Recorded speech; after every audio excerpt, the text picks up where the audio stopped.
நம்முடைய பள்ளிக்கூடங்களில் தமிழக வெற்றி கழகத்தை சார்ந்தவளாக இருந்தாலுமே கட்சி கொடியுடன் செல்வதோ கட்சி அடையாளங்களுடன் செல்வதோ அறவே தவிர்க்கப்படணும். உலகத் தமிழர்கள் உற்று நோக்கக்கூடிய ஒரு உலகத்தமிழ் மாநாடு நடத்த போவது உறுதி. மின்சார பிரச்சனை என்பதை தாண்டி எந்த சூழலையும் ஒரு பள்ளிக்கூடம் என்பது விடுமுறை விடக்கூடாது. தயவு செய்து இந்த பட்டாசு போடுறது மேலதெல்லாம் அறவே தவிர்த்துருங்க. நான் வந்தபோது அப்படி எதுவும் இல்லை. ஒருவேளை நான் வரதுக்கு முன்னாடி பண்ணியிருந்தா கூட அதை தவிர அது நான் உடனே அதை எல்லாமே இனிமேல் அடுத்த விழாக்கள் அது மாதிரி பண்ணாதீங்க. முன்னறிவிப்பின்றி நிச்சயமாக எப்போ வேணாலும் அங்கே நான் ஆய்வுக்கு வருவேன். எனவே இந்த கழிப்பறை தான் நான் உள்ள நுழைஞ்சோடனே பார்ப்பேன். நீதிமன்றமே சொல்லிருச்சு, நானும் சொல்லியிருக்கிறேன். இதற்கு மேலே அவங்க டிரான்ஸ்பரண்டா ஃபீஸ் ஸ்ட்ரக்சர் தான் போடலன்னா அஸ்திரம் பாயும்.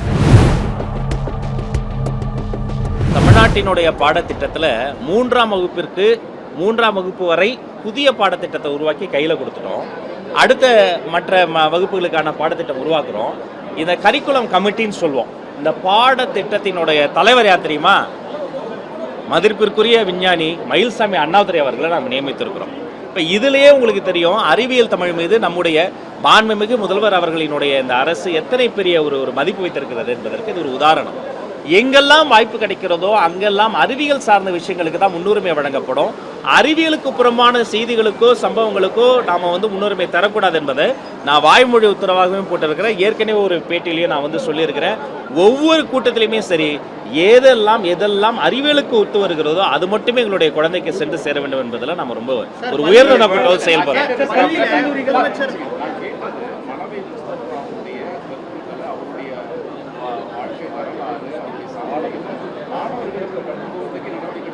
கண்டிப்பாக அதை தான் சொல்கிறேன். கரிக்குலம் கமிட்டி என்பது அவர்கள் ஆய்வு செய்து எதை வைக்க வேண்டும் என்று சீராய்வு செய்து மறு ஆய்வு செய்து இறுதியில் சொல்லுவாங்க.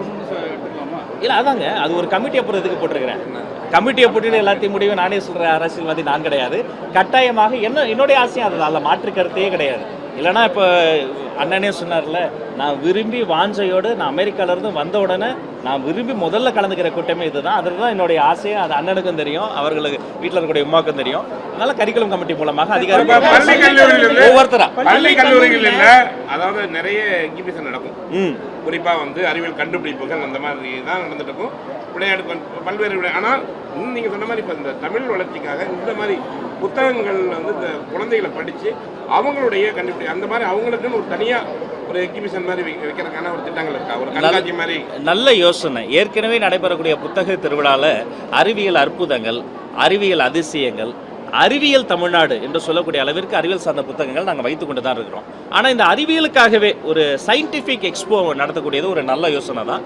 அதை நாம் கலந்தாலோசித்து ஏற்கனவே நடக்கக்கூடிய புத்தக திருவிழா அதற்கென்று ஒரு தனி அரங்கு கூட அமைத்து நம்ம முன்னெடுத்து சொல்லலாம். ஏன்னா இதுதான் அடுத்து இப்போ இருக்கக்கூடிய இந்த ஒரு போட்டி உலகத்தில் ஆர்டிஃபிஷியல் இன்டெலிஜென்ஸ், செயற்கை நுண்ணறிவு, காக்னேட்டிவ் ஏஐ, இன்னும் பல்வேறு வகையான கோடிங் சார்ந்த பல்வேறு வகையான விஷயங்கள் நடைபெற்று கொண்டிருக்கிறது.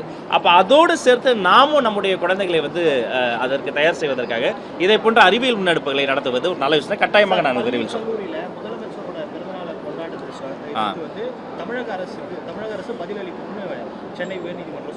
கட்டாயமாக பதிலளிப்போம், சட்டப்பூர்வமாக அதை எதிர்கொள்வோம். சட்டத்தை தாண்டி நீதிமன்றத்தை தாண்டி மக்கள் மன்றத்தில் நான் அடிக்கடி சொல்வது ஒன்று தான், நம்முடைய பள்ளிக்கூடங்களில் யாருமே எந்த கட்சியை சார்ந்தவங்க தமிழக வெற்றி கழகத்தை சார்ந்தவளாக இருந்தாலுமே கட்சி கொடியுடன் செல்வதோ கட்சி அடையாளங்களுடன் செல்வதோ அறவே தவிர்க்கப்படணும். அந்த பள்ளிக்கூடம் யாருடைய பள்ளிக்கூடம்? அது மாணவர்களுக்கு மட்டுமே சொந்தமான பள்ளிக்கூடம். எனவே எந்த கட்சி சார்ந்த செயலும் செய்வதற்கு தடை. அதையும் மீறி யாராவது அப்படி செயற்பட்டால் அவர்கள் மீது கடுமையான நடவடிக்கை எடுத்திருக்கிறோம். அப்புறம் ஆய்வு செய்வது என்பது வேறு, அந்த பள்ளிக்கூடங்களுக்கு சென்று நம்முடைய கட்சி சார்ந்த விஷயங்களை செய்வது என்பது வேறு. எனவே இதில் ஏற்கனவே பல முறை சொல்லியிருக்கிறோம். மதிப்பிற்குரிய சட்டத்துறை அமைச்சர் சி.டி. நிர்மல்குமார் பல முறை பேட்டிகளை சொல்லியிருக்கிறாரு.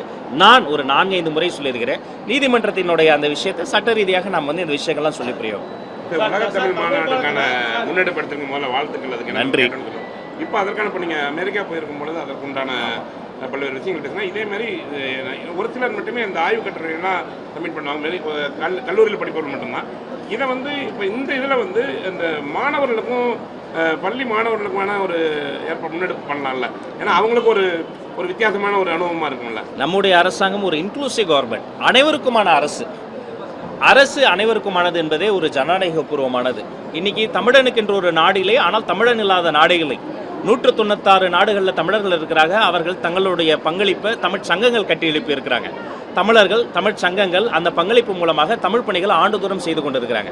அப்படி ஆண்டுதோறும் தமிழ் சங்கம் செய்யக்கூடிய பணிகளை ஏற்கனவே மாணவனாக, வாசகனாக, பேச்சாளனாக, தலைமை விருந்தினராக, தன்னம்பிக்கை வகுப்பெடுப்பவனாக, தமிழ் வகுப்பெடுப்பவனாக நான் பங்கெடுத்திருக்கிறேன். ஆனால் இந்த முறை தான் தமிழ் வளர்ச்சித்துறை அமைச்சராக நான் பங்கெடுத்திருக்கிறேன். அப்ப இதுல ஆய்வு பணி, ஆராய்ச்சி பணி, ஆரம்ப பணி, ஆலோசனை பணி என்று பல கட்டங்கள் இருக்கு.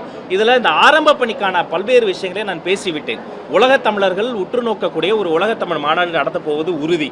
ஆனால் அதை எப்படி செய்ய போகிறோம்? எல்லோருக்குமான அரசாக இருக்கக்கூடிய, அனைவருக்குமான அரசாங்கம் இருக்கக்கூடிய இதுல 196 நாடுகளையும் எப்படி நம்ம அரவணைக்க போறோம், அங்க இருக்கக்கூடிய மாணவர்களை எப்படி கொண்டு வர போறோங்கிறது வந்து நான் வந்து திட்டமிடணும். ஒரு எடுத்துக்காட்டு சொல்றேன். அமெரிக்காவில் நான் ஒரு மனிதரை சந்தித்தேன். அவர் பேர் தாமஸ் அட்டோஷி. சியாட்டலில் பிறந்தவர், ஜப்பானிய மொழி பேசக்கூடியவர், ஆங்கில மொழி பேசக்கூடியவர். திருக்குறளை அப்படி ஒரு தமிழில் அழகாக பேசுகிறார். தமிழ் மீது காதல் கொண்டவர். அங்கே நான் இன்னொரு அமெரிக்கன் லேடி ஒருத்தங்களை சந்தித்தேன். பறை இசை கருவி மீது மிகப்பெரிய காதல் கொண்டு தன் வாழ்நாளை பறை இசைக்காக அவங்க வந்து ஒதுக்கிட்டாங்க. தமிழில் பேசுகிறாங்க. தாமஸ் அட்டோஷியும் மேரியையும் தமிழில் பேச வைத்திருப்பது என்பது இந்த உலகம் முழுக்க இருக்கக்கூடிய இந்த உலக தமிழர்களினுடைய, குறிப்பாக நாம் தமிழ் இருக்கையெல்லாம் ஹூஸ்டனில் வந்து மிக சிறப்பாக ஏற்பாடு செய்திருக்கிறோம். அங்கெல்லாம் நான் நேரில் போய் ஆய்வு செய்துட்டு வந்தேன். நாசா வரைக்கும் நான் நேரில் போய் பார்த்துட்டு வந்தேன். இவர்கள் அத்தனை பேரையும் ஒன்றாக்கி நன்றாக்கி ஒரே குடையில் கீழ் கொண்டு வருவது என்பது ஒரு மிகப்பெரிய ஒரு யானையை பவனி கொண்டு வரக்கூடிய ஒரு பணி. அந்த யானையை, அந்த போர் யானையை வெற்றிகரமாக அனைவரும் ஒன்றாக கூடி ஊர்கூடி தேர் எடுப்பது என்பது உறுதி. சார், தேர்வுகளில் தமிழ் பாடங்களில் பார்த்தீங்கன்னா தேர்ச்சி விகிதம் குறைஞ்சிட்டே வருது. இப்போ நீங்கள் புதிதாக ஆட்சி பொறுப்பு தமிழ் பாடத்தில் நீங்கள் இருக்கீங்க, எந்த மாதிரி திட்டங்களை கொண்டு போகிற அடுத்த தேர்ச்சியில் விகிதம் இருக்கு எந்த மாதிரி? ஒரு 3 வழியில் நம்ம கல்வியை பிரிச்சுக்கலாம். ஆரம்ப கல்வி, தொடக்க கல்வி, இடைநிலை கல்வி, உயர்நிலை கல்வி. அதாவது இந்த ஆரம்ப கல்வி அல்லது தொடக்க கல்வியை பொறுத்த வரைக்கும் அவருக்கு மொழியை நாம் அறிமுகப்படுத்துகிறோம். தமிழ், ஆங்கிலம், அம்மா, ஆப்பிள் என்று ஒரு மொழியை அறிமுகப்படுத்துகிறோம். அந்த இடத்துல நம்ம வந்து இந்த அறிவியல் தமிழை அறிமுகப்படுத்துவதற்கான வாய்ப்பு குறைவு. இடைநிலை கல்வி போகிற பொழுது அந்த குழந்தை என்ன பண்ணுது? பரீட்சை எதிர்கொள்வது எப்படி, பாடத்திட்டம்னா என்ன, அங்கிருந்து உயர்நிலை கல்விக்கு போகிற பொழுது தான் என்னவாக போகிறோம், பொறியாளனா, மருத்துவனா, ஆசிரியனா என்பதை கற்றுக்கொள்ளும். இப்போ இதில் ஆரம்ப நிலையில் இருக்கக்கூடிய அந்த மொழிக்கான முக்கியத்துவம் அடுத்தடுத்த வகுப்புகளில் குறைக்கப்பட்டு, பிடி பீரியடுகள், உடற்கல்வி சார்ந்த அந்த வகுப்புகள் குறைக்கப்படுவது, மொழிக்கான வகுப்புகள் குறைக்கப்படுவது, அதையெல்லாம் விட்டுட்டு எது எடுத்தால் எந்த மதிப்பெண் அதிகம் எடுத்தால் பொறியியல் கல்வியில் சேர்ந்துடலான்ற ஒரு ஒருதலை பட்சமான ஒரு அணுகுமுறை இருந்ததனுடைய பின்விளைவு தான் இப்போ நம்ம அதை அனுபவிச்சுட்டு இருக்கிறோம். இது சரி செய்யப்படும். சிறப்பு தமிழ் வகுப்புகள், தன்னம்பிக்கை வகுப்புகள், ஆளுமை வகுப்புகள்லாம் நடத்தப்பட்டு தாய்மொழி, தமிழ்மொழி என்பதை விட ஒவ்வொரு குழந்தைக்கும் தாய்மொழியில் தான் அதோடைய சிந்தனை பிறக்கும். எடிசனோ, ஆல்பர்ட் நியூட்டனோ, ஆல்பர்ட் ஐன்ஸ்டீனோ எல்லோரும் அவர்களுடைய தாய்மொழியில் சிந்தித்ததால் தான் நம்ம மிகப்பெரிய அறிவியல் கண்டுபிடிப்புலாம் எடுத்தாங்க. அப்போ இந்த தாய்மொழியில் இந்த குழந்தைகள் இன்னும் சிறந்த மதிப்பெண்கள் வாங்குவதற்கான முயற்சிகள் மேற்கொள்ளப்படும் என்பதை தெரிவித்துள்ளேன். விண்வெட்ட காரணம் காட்டி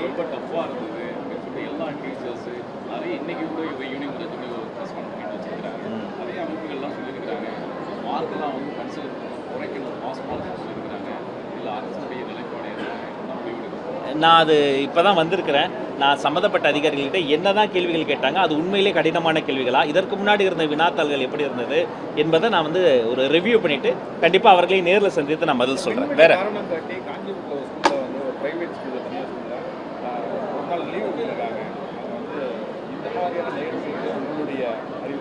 ஏதாங்க இது மின்சார பிரச்சனை என்பதை தாண்டி எந்த சூழலையும் ஒரு பள்ளிக்கூடம் என்பது விடுமுறை விடக்கூடாது. இப்போ டெல்லியில் பார்த்தீங்கன்னா உலகத்திலேயே தீபாவளிக்கு விடுமுறை விடுவாங்க, பொங்கலுக்கு விடுமுறை விடுவாங்க. ஆனால் ஒரு மாசு ஏர் பொல்யூஷனுக்காக டெல்லியில் வந்து ஒரு வார காலம் லீவ் விட்ட ஒரு வரலாறுலாம் இருக்குது. அப்போ இதெல்லாம் எங்கே பார்த்திங்கன்னா கடைசியில் வந்து அந்த வகுப்புகள் நாங்கள் வந்து இத்தனை வகுப்புகள் இத்தனை காலத்துக்குள்ளே எடுக்கணுன்ற ஒரு விஷயம் இருக்குது. எனவே இதை போன்ற எந்த தனியார் பள்ளியோ அவர்கள் வந்து இது மின்தடை, உண்மையிலே மின்தடை காரணமாக விடுமுறை விட்டாங்களா இல்லை வேறு எதுவும் காரணமாகிறத வந்து நம்ம ஆய்வு செய்யணும். எந்த காரணத்திற்காகவும் ஒரு குறிப்பிட்ட நாளில் அது வந்து ஒரு பாட வேலை என்று சொல்லிவிட்டால் அது வந்து தடை செய்யப்படக்கூடாது.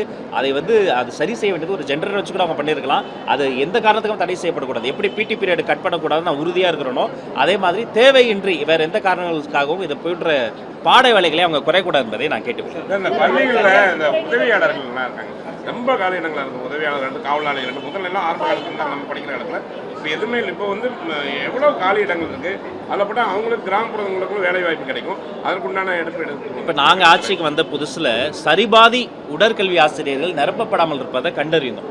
நானும் மாண்புமிகு விளையாட்டுத்துறை அமைச்சர் மற்றும் பொதுப்பணித்துறை அமைச்சரும் கலந்து பேசி ஒரு ஆய்வு செய்தப்ப தான் சரி தெரியுது, கிட்டத்தட்ட சரிபாதி பிடி டீச்சர்ஸே போடலை.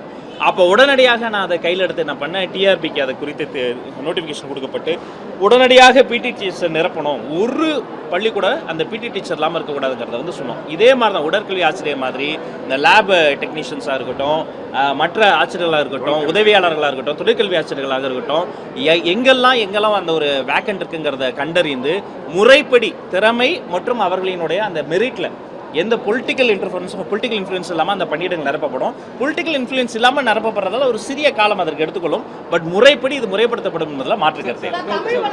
நேற்று மதுரை மாவட்டத்தில் உசிலம்பட்டி மற்றும் சுற்றுப்புற பகுதிகளில் பல அரசு தொடக்க பள்ளிகள் மூடப்பட்டிருக்கு. ஏன்னா ஒரு சிங்கிள் ஸ்டூடெண்ட் கூட இல்லாததுனால மூடப்பட்டிருக்கு செய்திகள் வந்து.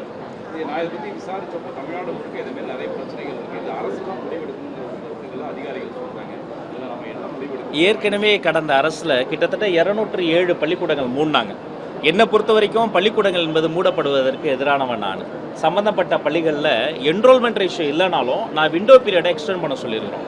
யாராவது இன்னொரு 4 மாணவர்கள் வந்து சேர்ந்து விட்டால் மறுபடியும் அடுத்த வாரமே சேர்ந்துட்டாங்கன்னா மறுபடியும் திறக்கப்படும் என்பதை நான் மிக உறுதியாக தெரிவித்துக் கொள்கிறேன். என்ரோல்மெண்ட் ரேஷியோ ஏன் குறைதுங்கிறத அங்கே ஆய்வு செய்து அந்த மாணவர்களுடைய வீட்டுக்கே போய் கன்வின்ஸ் பண்ணி பேசுவதற்கான வேலைகளையும் நாங்கள் தொடங்கியிருக்கோம். தமிழ் வளர்ச்சித்துறை நிகழ்ச்சியை மருத்துவமனையில் நடத்துவதற்கான காரணம் என்ன? கலைவாணர்கள் எத்தனையோ நிகழ்ச்சிகள் நடத்துவதற்கான இடம் இருக்கு.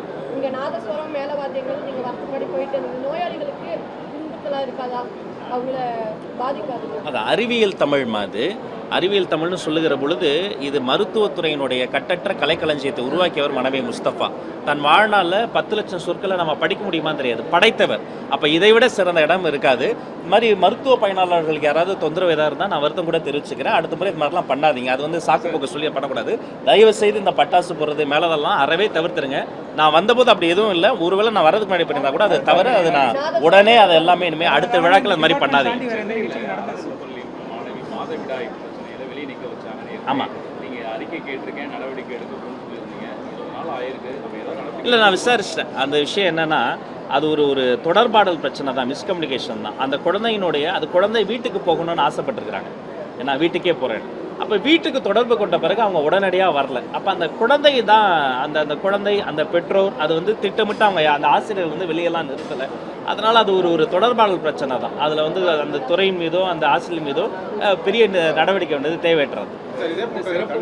ஸ்பெஷல் சைல்டுக்கு இந்த டாய்லெட் ஃபெசிலிட்டிஸ் சிலிண்டர் எஸ், ஆமாம் ஆமாம். ஏற்கனவே கிட்டத்தட்ட 70 கோடி ஒதுக்கி இந்த கழிப்பறைகளை மேம்படுத்த சொல்லியிருக்கேன். அதுக்கு ஒரு ரிவ்யூ போகிறேன். ஒரு மாதத்தில் என்னாச்சு, ஒரு ஆண்டில் என்னாச்சு அப்படிங்கிறது ரிவ்யூ போகிறேன். இனி எங்கே வேணாலும் முன்னறிவிப்பின்றி நிச்சயமாக எப்போ வேணாலும் அங்கே வந்து நான் வந்து ஆய்வுக்கு வருவேன். எனவே இந்த கழிப்பறை தான் நான் உள்ளே நுழைஞ்சோடனே பார்ப்பேன். எந்த பள்ளிக்கூடமாக இருந்தாலும் இந்த கழிப்பறை விஷயத்தில் நோ காம்ப்ரமைஸ். உடனடியாக நம்மளோட IAS IPS மீட்டிங் நடந்தது. அப்போ கூட முதல்வரோட அனுமதியோடு நான் இடைமறித்து எல்லா கலெக்டர்ஸ்கிட்டையும் நான் ஒரு ரெக்வஸ்ட் வச்சேன். நீங்கள் ஃபஸ்ட்டு போய் பார்க்க வேண்டியமே இடமே கழிப்பறை தான். இதெல்லாம் போய் நான் பார்க்கணுமா நினைக்காதீங்க, இதை தான் நான் பார்க்கணும்னு நினச்சேன். இல்லை என்ன ஏன் இல்லைங்க, இல்லை பேசுங்க சரியா.